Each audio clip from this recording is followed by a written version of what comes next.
What's up, everybody? If you want to join the greatest online Star Wars community, the Fandom Menace, make sure you hit that subscribe button before today's video starts, so you don't miss out on any updates and you're always the first to know when our newest videos go live.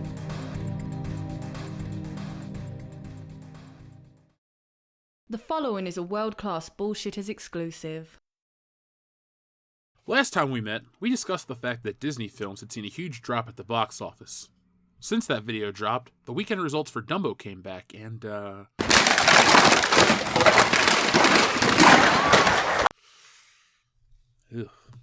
While it surprised me that the House of Mouse could actually lose money, like any normal company, what didn't surprise me was the fact that a certain member of the Disney corporate family did. Meet Star Wars, the once great franchise that stood the test of time in the hearts of millions of fans. For decades, Star Wars merchandise was highly sought after. From the original Kenner run through the vintage collection from Hasbro, Star Wars toys have been the most treasured part of the toy collecting landscape. That is, until now. When the announcement was made in 2012 that Disney had bought Lucasfilm and that there were more Star Wars movies on the way, fans rejoiced at the endless possibilities of toys based on new characters and some modern versions of the classics. Fast forward to September 2015 for the Force Friday event, when fans from all over descended upon their local toy retailers to gobble up the new goodies from Hasbro. With Star Wars back in cinemas, you'd think that the toys would be the hottest and hardest thing to find that holiday season, and shelves would be empty well into the new year as Hasbro struggles to meet demand for the consumers. That wasn't the case. After the initial hype of The Force Awakens died down, so too did the demand for Star Wars toys. But unlike the film that eventually left theaters, the toys stuck around. Throughout 2016, a glut of The Force Awakens merchandise hung around retail like a clingy ex. For many, Star Wars was over, and they were ready to move on to the next big event. But the toys remained. At the end of 2016, a new Star Wars film, Rogue One, would hit theaters. Again, the hype was high, and the lore of a film set moments before A New Hope would surely move merchandise. It did not. As the third Star Wars film in a 2-year span, The Last Jedi, hit, so too did a new line of toys. And much like the previous waves, they rotted away on the shelves. This was revolutionary because you could go to your local toy retailer and find toys from all 3 Disney Star Wars films at the same time. Not because the demand was so high that Hasbro made more and shipped them to stores, but because the same crap sat on shelves for years. If that sounds familiar, good. We've covered the decline of the Star Wars merchandise very extensively here on this channel. One thing we encountered in our coverage was the pushback from those in denial about the state of Star Wars toys. We were met with all sorts of claims that it was only my store facing these issues. Then, the numbers came out and painted a much different picture. Now, more data from Disney themselves is out, reaffirming that Star Wars is in fact losing money for the mouse again. This info comes from CosmicBookNews.com. Star Wars sales keep dropping for Disney. More bad news for Disney as the company makes it known in its latest financial report that sales for Star Wars keep dropping. Disney reports in its first quarter earnings result of 2019 that the company had lower income in its first fiscal quarter ending December 29, 2018 for their consumer products division due to a decrease in Star Wars and Cars products. Lower income from licensing activities was driven by a decrease in revenue from products based on Star Wars and Cars and higher third-party royalty expenses, partially offset by an increase for minimum guarantee shortfall recognition, higher revenues from products based off Spider-Man, and an increase in licensee settlements. Disney's 2018 financial report offered that sales in their consumer products division, which also includes Marvel Comics, made less money compared to previous years. So we see the trend is continuing. Worth a note that is presumably due to their consumer products division not making money, Disney now combines in their financial reports the consumer products division along with their parks and experiences division, which does make money. So unless you take a good look at their financial report, the loss from the consumer products division doesn't seem to be happening as it's offset by the success of the parks division. Star Wars consumer products and licensing sales have been dropping consistently for Disney since the release of Star Wars The Last Jedi. This December does see J.J. Abrams' Episode 9 release, so more than likely there will be an uptick in numbers if fans respond favorably. Oh, that Disney, trying to be sneaky. But we caught you. It's sort of embarrassing, for them, not us, that Disney has to hide the Star Wars numbers. Well, let me correct that. The Consumer Products Division numbers. As our video at the beginning of the year stated, the Consumer Products Division was the only place Disney lost money, and earlier than that, we discussed the impact Hasbro felt from the underperforming Star Wars brand as well. I hate to say I told you so I won't. What I will say is that there's a bigger problem facing Star Wars, and the merchandise is indicative of that bigger problem. What is that bigger problem? Find out later in the video. Okay, it's later. The problem facing Star Wars is that for the last few years, we the fans have been consistently under attack by those in power, or those who crave it. And it's not just Star Wars either.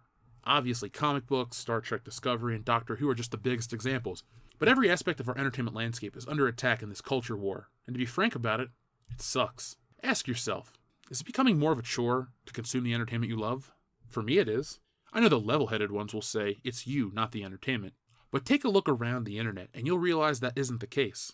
Over the last 8 years or so, every aspect of our entertainment has been forcefully changed, and no one wanted it. Anytime we fight back, we're met with name-calling, unusual force, or lies.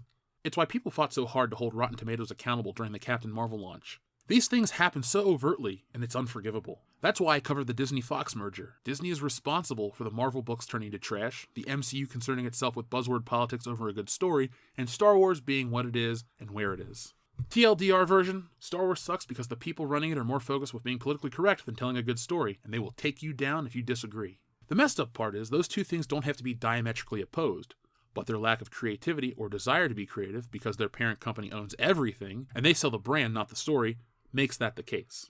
The more I make these videos, the more I see that Disney/Lucasfilm is using the tactic of crowd manipulation with Star Wars. For those who don't know, crowd manipulation is the intentional use of techniques based on the principles of crowd psychology to engage, control, or influence the desires of a crowd in order to direct its behavior toward a specific action. The practice is common to politics and business and can facilitate approval or disapproval or indifference to a person, policy, or product. The ethicality of crowd manipulation is commonly questioned. Now, the art of subtlety seems to be lost, so let me make this a little clearer. This is the academic definition of what went on with The Last Jedi, and why Star Wars keeps losing money for Disney. Their weapon of choice was crowd manipulation, and their ammunition was guilt.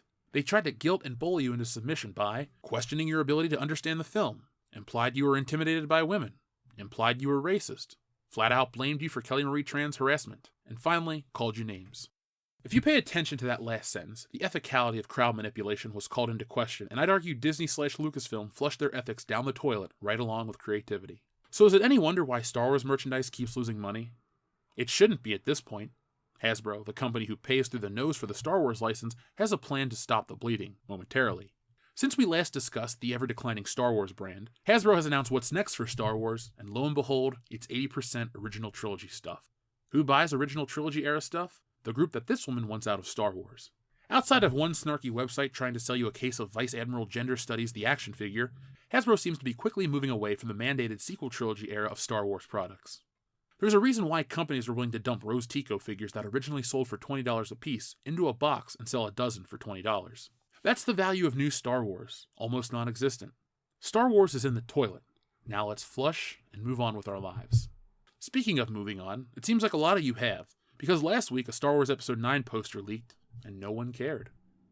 The poster looked to be one of those merchandise advert posters that they sell at Target or use to mark where the toys are sold. Looking closer, you can have a good laugh at the lack of originality from Lucasfilm and the upcoming wave of desperation that will be flowing from them in an attempt to sell you new TIE fighters and C-3PO with a gun, because the red arm wasn't enough. The lack of discussion from the media, shill sites, and fans in general is surprising, because this is Star Wars, and it's the biggest thing ever.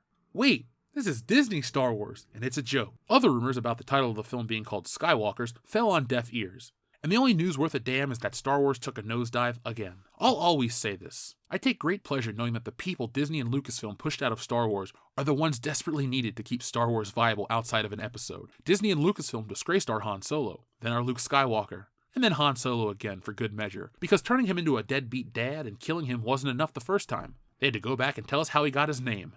How about the revolutionary idea that he was born with it, just like all of us? Thankfully, fans are aware of what goes on with Disney Star Wars, and they don't support Star Wars like they used to. Another problem facing Disney in terms of Star Wars is that they own its competition, Marvel. Star Wars used to be the big-budget spectacle films that captured the imagination of kids, big and small. But since 2012, the thing that's replaced Star Wars' role in our entertainment landscape was Marvel. The Avengers are now the modern myth. While Star Wars could have been, and in the case of The Force Awakens, tried, to be used to bridge the gap between the old and new generations, the people behind the scenes have made sure that's not the case moving forward. Before I go, I was just thinking about the title again, Skywalkers for Episode 9.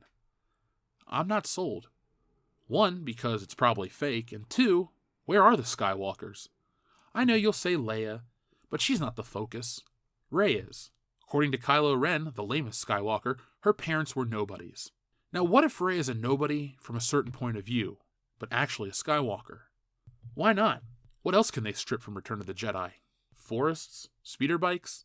We already know they have a Sarlacc pit lined up, and if I'm being honest, I'm really upset they jumped the gun and used the second Death Star in The Last Jedi.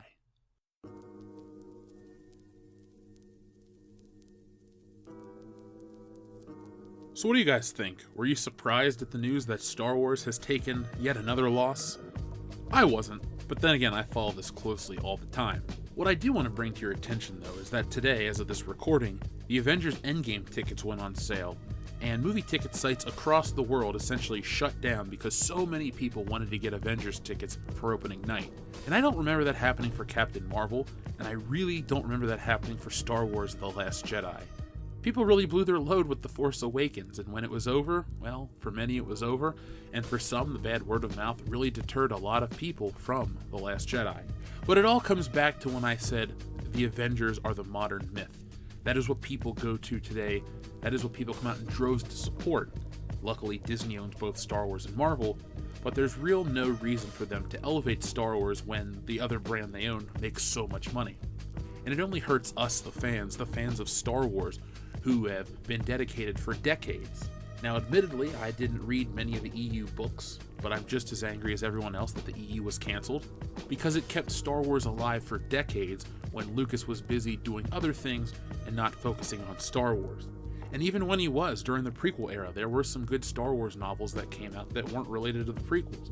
Somehow Lucas had the perfect way of balancing original trilogy and prequel era stuff, in terms of the books, the video games, and definitely the toys.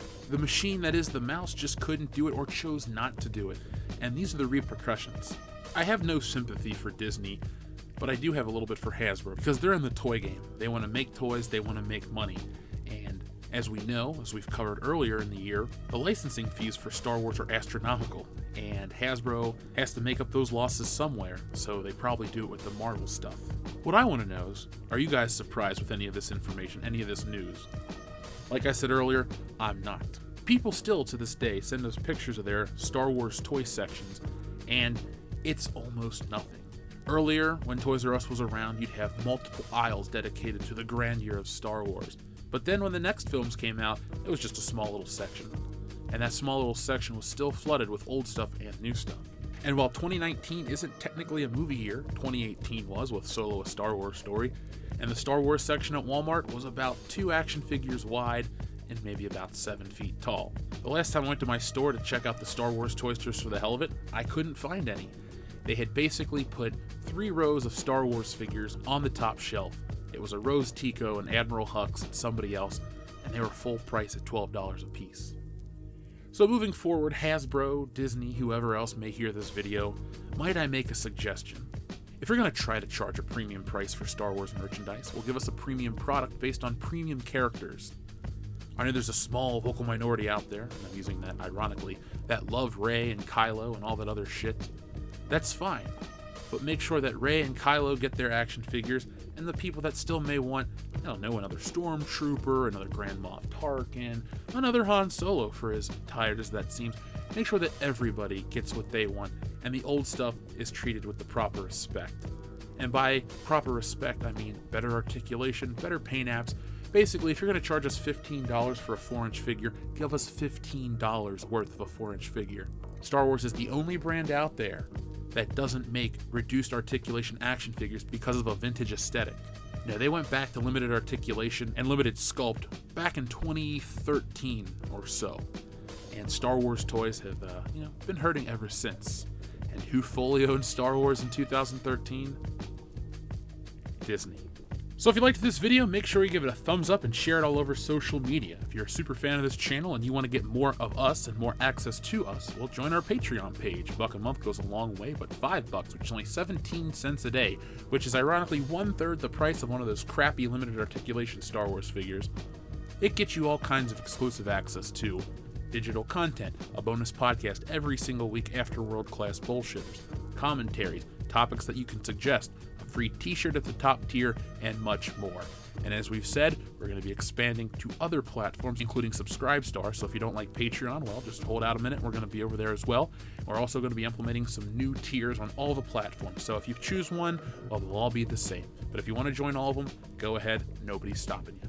But if you can't do that, not a problem. Join us over on our Facebook page. We have a lot of fun over there. It's a great community. People can say and try to lie about the fandom menace, and everything you've read about us on the internet is true.